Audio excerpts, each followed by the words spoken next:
Hello and welcome to the Tabletop Games blog topic discussion. Keeping the Fun, a reply to Dan Thurot's anti-fun article. I was reading Dan Thurot's most recent article titled Anti-Fun, when, as so often with his writing, I found myself challenged in the best possible way. Few people in board game criticism can cut to the heart of a topic like Dan can. That is why his work is so valuable and important. So, as I say, I felt challenged. His argument that the word fun has no real use in criticism struck me as too dismissive. To my mind, the word fun still holds value even if it cannot stand alone. So, this article is my reply to the argument he makes in his article. Whenever I say I had fun playing a board game, I'm not necessarily providing deep analysis. Dan is right in pointing out that the word is broad, rather slippery, and easily overused. Still, I think fun captures something immediate and human. We all know fun when we feel it, even if we cannot always pin it down in precise words. When we sit down as a family to play a game of Doomlings and laugh about the absurdity of some of the cards, weaving a story of extinction spun out of nothing, we all know we had fun. It may not be the most exacting description, but is one that resonates and has a meaning. Fun might not capture fully why a game successfully creates enjoyment or is entertaining, but it does communicate that it was successful in its goal. That is no small achievement.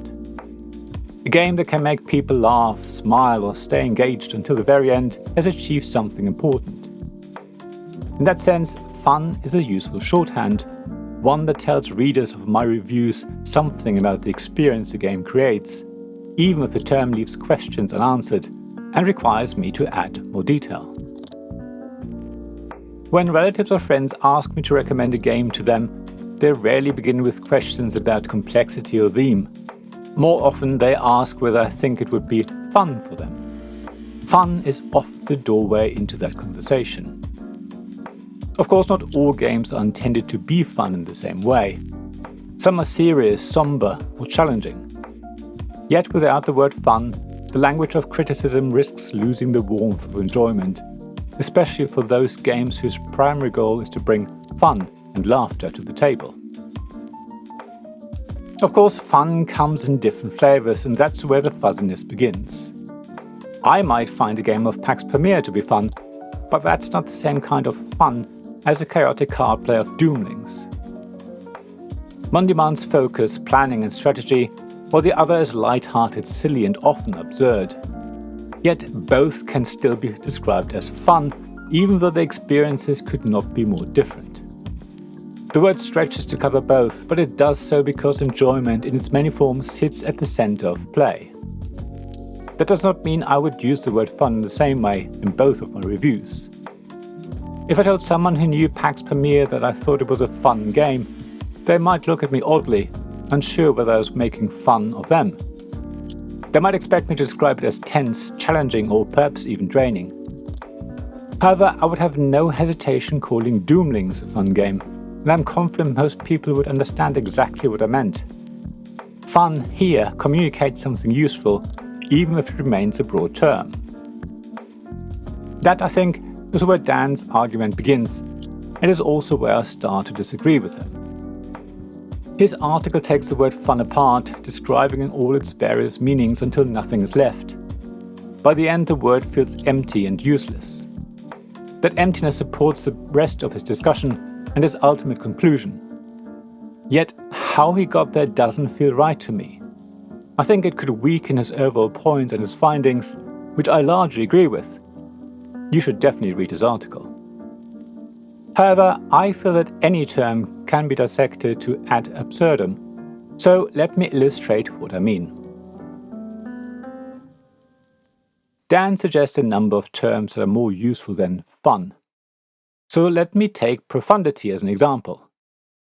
Dan says that the term is for games, and I quote, that make me see a topic from a fresh perspective, or games that shine a light into the deepest recesses of my mind. Sometimes we enjoy things because they make us think more deeply, or at least imagine we do. So at first glance, profundity feels like a very strong word, but let me dissect it in the same way as Dan did for fun, to show how it can also feel meaningless. Pax Pamir, for example, is a game that makes me see the period that Western historians call the Great Game differently. It makes me think more deeply about that part of the 19th century in Central Asia. That's what the game seems to set out to do, and it certainly achieves it. So, that makes Pax Pamir a profound game. Yet profundity doesn't describe whether it's the game's narrative, its mechanisms, or the emotions the game stirs that create that quality. Without explanation, the word just hangs in the air. On its own, it explains very little.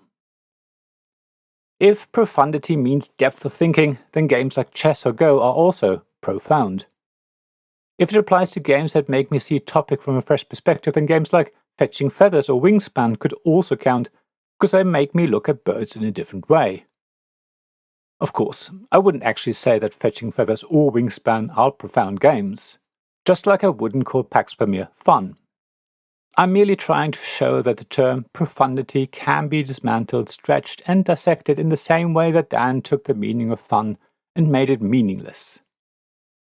In reality, I think the term profundity can be a valuable way to describe certain games. My point is merely that it is no stronger than fun. In my view, what makes any term meaningful is context. When I write a board game review, I try to not only offer analysis, but a sense of how it felt to play. Words like fun and profundity can be starting points, but they only mean something when they have context. Imagine a friend telling you their holiday was amazing. That word alone doesn't explain much, but it does tell me that they had a great time.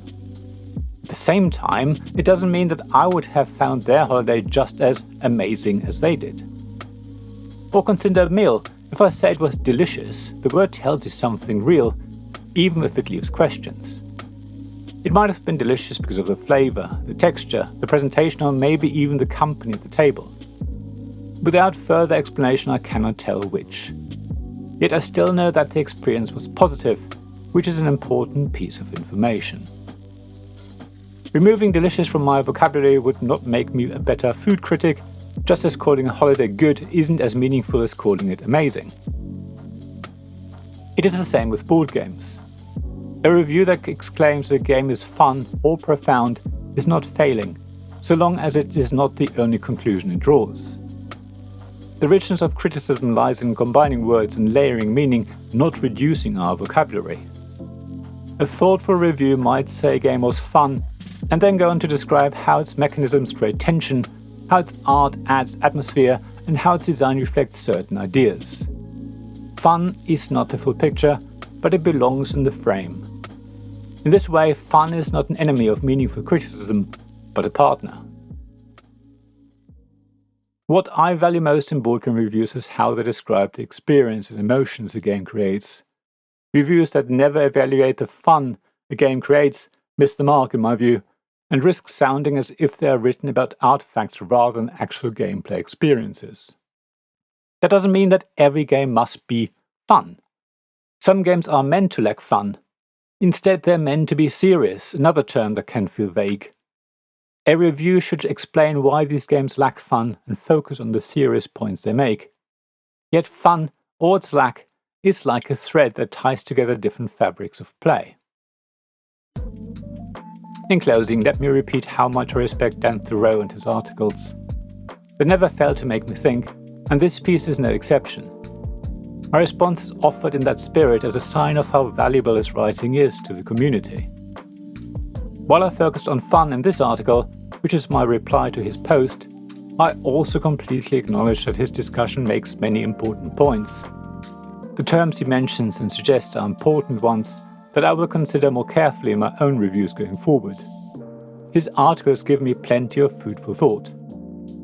I even mostly agree with his conclusion, especially that, and I quote, "When it comes to something as multifaceted as human play, we deserve a wide-ranging and questing vocabulary to describe what's going on at the table." Even though I disagree that, and I quote, "fun just doesn't cut it."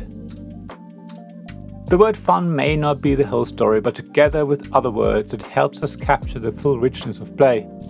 I strongly feel that without fun, something essential would be missing. Thank you for listening to this Tabletop Games blog topic discussion podcast. Please check the description below for links mentioned in this episode, as well as to the written version of this article on the blog. If you enjoyed this episode, please subscribe, give us some stars or leave a review.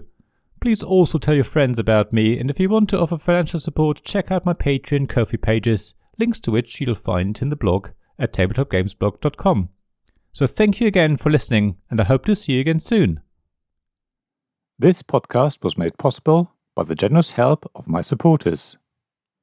Royal Patron Sean Newman, Magic Champion John Risley, Castle Guards David Miller and James Naylor, Dice Masters Alex Bardi, Paul Grogan and Robin Kay, and Shining Lights Jacob Davis, Gavin Jones and Richard Simpson.